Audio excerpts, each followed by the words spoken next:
À l'aube d'une nouvelle saison, on est tous pareils, on veut tous être beaux, belles, les enfants également, ils ont droit d'avoir de la classe malgré leur jeune âge. Et lorsqu'il est question de vêtements, que ce soit dans le domaine du fight wear, du street wear, du sport wear, du MMA wear, vous aurez compris, lorsqu'on parle de vêtements, il y a une marque qui se démarque et c'est Kendan. Alors je vous invite à aller visiter tous leurs beaux produits, ça se trouve sur www.kendan.com. À quelques coups de clavier, vous y êtes, c'est le paradis du vêtement. Bonjour à tous et à toutes, vous voici dans une émission de La Voix des Guerriers, une émission sur les arts martiaux mixtes bien souvent, mais aujourd'hui on va vous parler de pieds-points ou de Muay Thai, un peu de tout ça, avec nul autre que Johan Fauveau qui va avoir un combat très important très bientôt, c'est-à-dire, en fait je crois Johan qui va combattre au mois d'avril et par la suite au mois de mai. Alors d'abord, bonjour. Bonjour à tous. Voilà, Johan Fauveau. En effet, je vais boxer très prochainement. D'abord au mois de mars, puis au mois d'avril et enfin au mois de mai, effectivement. Ah, d'accord. Alors, trois combats de très rapprochés. Si on commençait par celui du mois de mars, allons-y en ordre chronologique.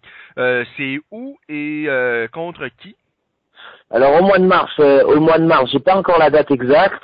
J'ai pas encore le nom de mon adversaire, mais c'est des combats de préparation, bien qu'un combat reste toujours un combat, donc il faut être méfiant. Ensuite, ce sera un combat au mois d'avril à Châteauroux. Je me souviens plus du nom de mon adversaire, mais pareil, ce sera en pied-point dans le cadre de la préparation pour le combat qui m'attend au mois de mai. Et ce combat, ce fameux combat au mois de mai, c'est contre Andy Sauer, qui n'a plus besoin de présentation. Est-ce que c'est, sans aucun doute, le combat de votre carrière jusqu'à maintenant? Ouais, c'est évident. Il y a quelques années, j'avais boxé une légende française dans la personne de Farid Villaume. Mais là, c'est vrai que c'est une autre dimension puisque Andy Sauer est mondialement connu. Il est très fort, il est redoutable, il a de bonnes combinaisons, c'est un guerrier. Je vais essayer de me mettre à la hauteur pour affronter ce challenge et cet adversaire, ouais, effectivement. Parlez-nous un peu de vos débuts dans ce sport-là. D'abord, à quand remonte votre première relation avec les sports de combat? J'ai commencé comme la plupart des enfants par le judo. J'ai commencé par le judo, puis après j'ai bifurqué par le karaté et je fréquentais par le biais de mon grand-père une petite salle de boxe, une salle de boxe qui était située dans le 12e.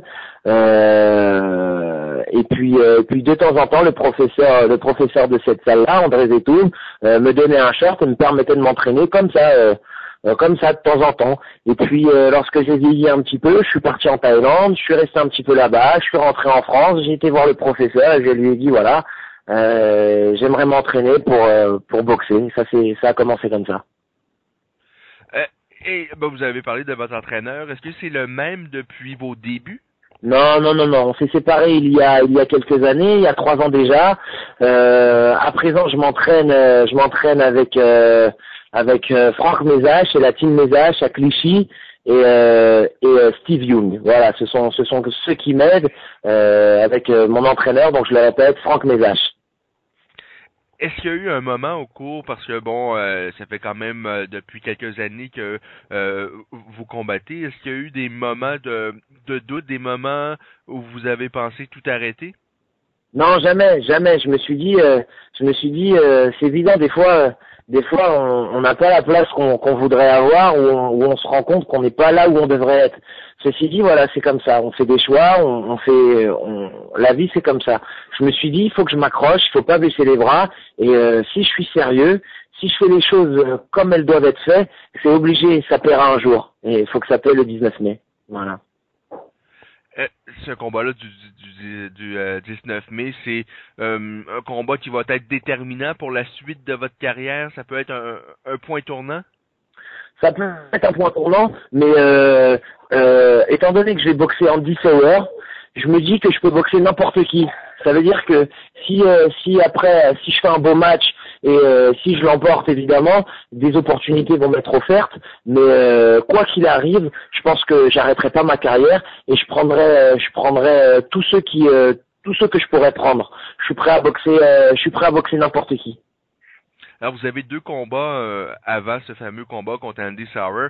Est-ce que vous allez aborder ces combats-là de manière différente? Puis, vous l'avez un peu dit, c'est un peu pour se préparer. Donc, est-ce que vous allez tenter de gérer le combat tout en sachant que vous allez combattre Andy Sauer le 19 mai? Donc, peut-être essayer des choses que vous allez mettre en pratique, que vous allez préparer pour le 19 mai? Ouais, c'est évident. On va déjà essayer de pas se blesser, ça c'est sûr. Normalement, il devrait pas y avoir de blessure. Et puis oui, c'est sûr, on va essayer de gérer les combats de manière à voir ce que ça peut donner, ce que le combat peut rendre par rapport à la stratégie qu'on va employer contre Sauer, évidemment. Et on s'imagine que vous connaissez déjà très très bien Andy Sauer. Vous l'avez sans doute étudié encore un peu plus depuis que vous savez que vous allez l'affronter. Est-ce que dans votre tête et dans celle de vos entraîneurs, le plan de match est déjà bien identifié, à savoir de quelle manière vous pouvez avoir du succès et l'emporter face à lui? Pour l'instant, ouais, on a ébauché des idées, on a ébauché un plan A, un plan B, un plan C, un plan D, un plan E. Pour l'instant, ouais. Pour l'instant, ça va, ouais. On a le temps de se peaufiner parce qu'il reste quand même plusieurs mois et les choses ont le temps de changer. Donc on va voir ça progressivement. Mais c'est clair qu'on a ébauché des grandes lignes déjà. Au point de vue peut-être technique ou sur votre condition physique, est-ce que vous êtes loin d'être prêt à 100% pour un combat face à Andy Sauer? Est-ce que il y a des points techniques et des points également concernant votre condition physique que vous allez travailler intensément dessus au cours des prochains mois pour justement ce combat-là? Non, si je devais boxer Andy Sauer, je pourrais le boxer la semaine prochaine, je suis déjà prêt. Okay. Et quelle était votre première réaction lorsqu'on vous a offert ce combat-là? Ah, je me suis dit, ah ouais, ça va être une guerre. Ça m'a fait plaisir. Je veux surtout pas manquer de respect à mon adversaire qui est un très très grand champion et une légende. Je sais qu'il est très très respectueux et j'espère pouvoir lui offrir une rencontre de qualité afin qu'on puisse faire un très très beau match tous les deux et qu'on puisse ravir les spectateurs et les téléspectateurs. Voilà. Est-ce que il y a un athlète, un combattant français ou d'ailleurs que vous appréciez particulièrement?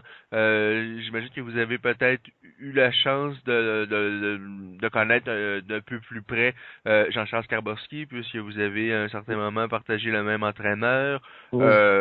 Farid Villaume, évidemment, que vous avez affronté. Est-ce qu'il y en a un parmi ceux-là, un ou quelques combattants parmi ceux-là que vous appréciez particulièrement? Ouais, c'est vrai, moi j'adore Farid Villaume parce que c'est un très très grand technicien, un très grand puncher aussi. J'adore aussi mon ami Jean-Charles Skarbowski. J'ai passé des bons moments avec lui, chez lui, au sein de sa famille. C'est vraiment quelqu'un qui a le cœur sur la main et c'est un terrible puncher aussi. C'est Jeannot, c'est un ami, c'est quelqu'un que j'aime beaucoup. Et puis il y a aussi Kamel Djemel qui est très bon, Totov. Tous les boxeurs, Danny Bill, un génie aussi, un génie français.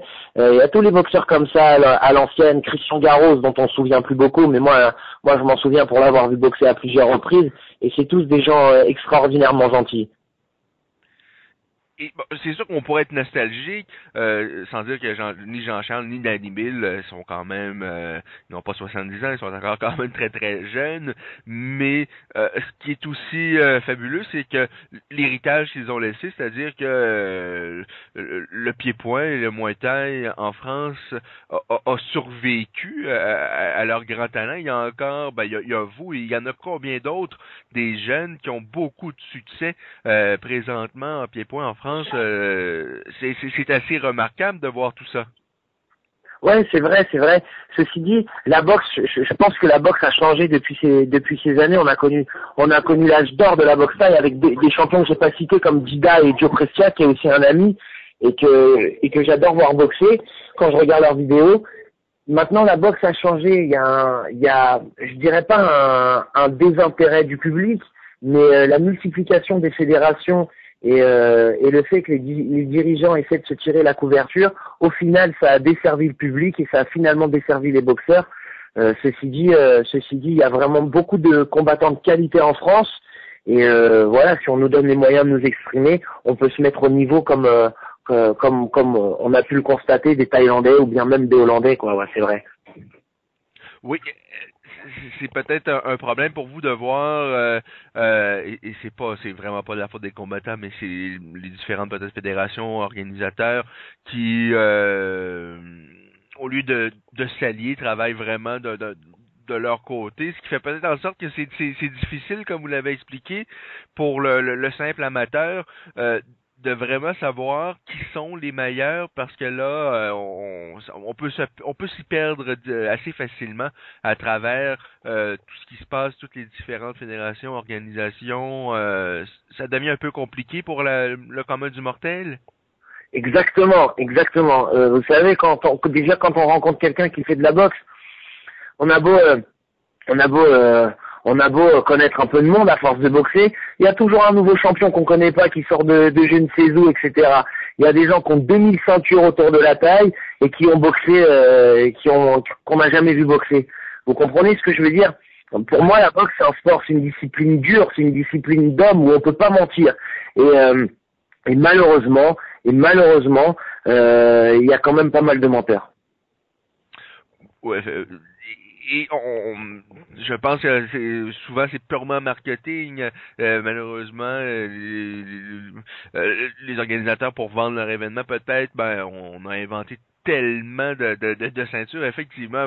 Pour quelqu'un comme moi qui est simplement passionné, qui regarde ça du coin de l'œil, à un moment donné, c'est très très difficile de se retrouver. Chose certaine, ceinture ou pas, on s'en fout. Vous allez affronter Andy Souwer et ça, c'est tellement plus qu'une ceinture.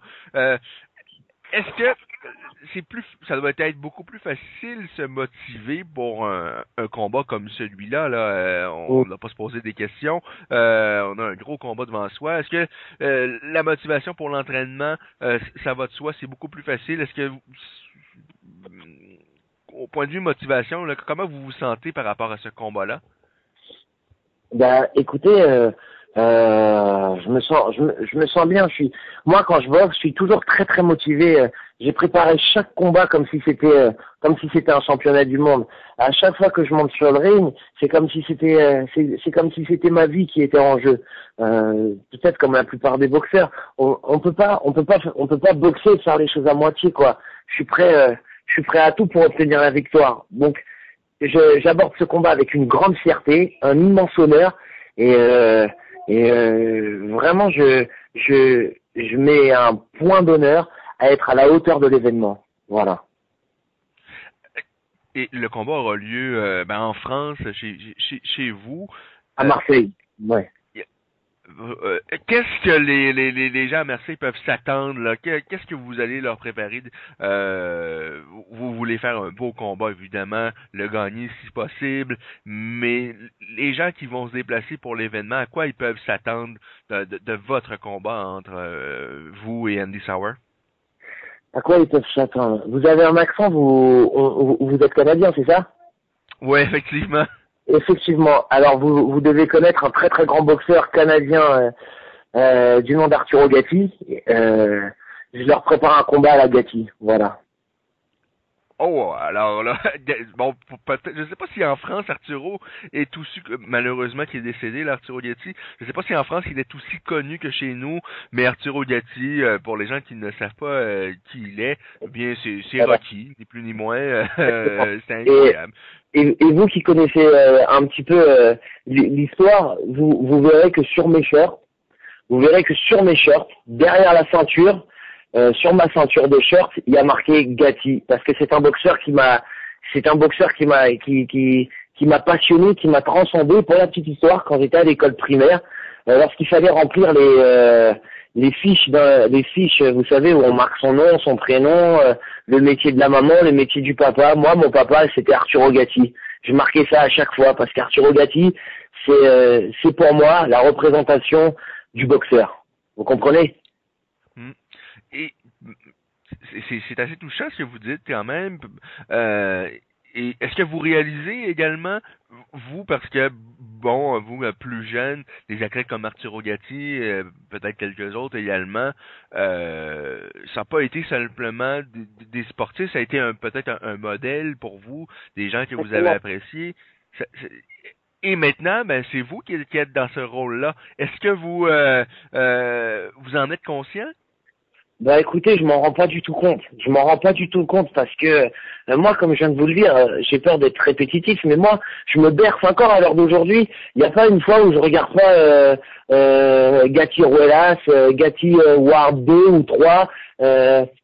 Voilà quoi. Moi, je me berce encore de mes héros. Arturo Gatti, c'est mon héros à moi, et j'ai du mal à penser que je pourrais être un héros pour quelqu'un d'autre quoi. Ouais, j'ai du mal. En tous les cas, ça a été vraiment un vrai plaisir de discuter avec vous. Qu'est-ce que vous voyez par la suite? Est-ce qu'il y a un adversaire en particulier que vous aimeriez affronter? Là, je sais que vous avez déjà fort à faire au cours des 3 prochains mois. Il y aura beaucoup d'actions pour vous. Oui, mais si vous voyez un peu plus loin que ça, il y a un combat qui vous intéresserait particulièrement? Pour l'instant, je me suis pas penché sur la question parce que je suis, comme vous l'avez dit, occupé par les événements qui vont arriver. Mais oui, bien sûr, on pense toujours à un grand nom comme Yodsen Klay ou pourquoi pas Boakao si on arrive à s'entendre sur le poids. Il y a beaucoup de grands combats à faire et puis l'important c'est de toujours être à la hauteur et de se transcender pendant le match comme le faisait Arturo Gatti. Vous savez, ce genre de boxeur, j'ai envie d'être ce genre de boxeur.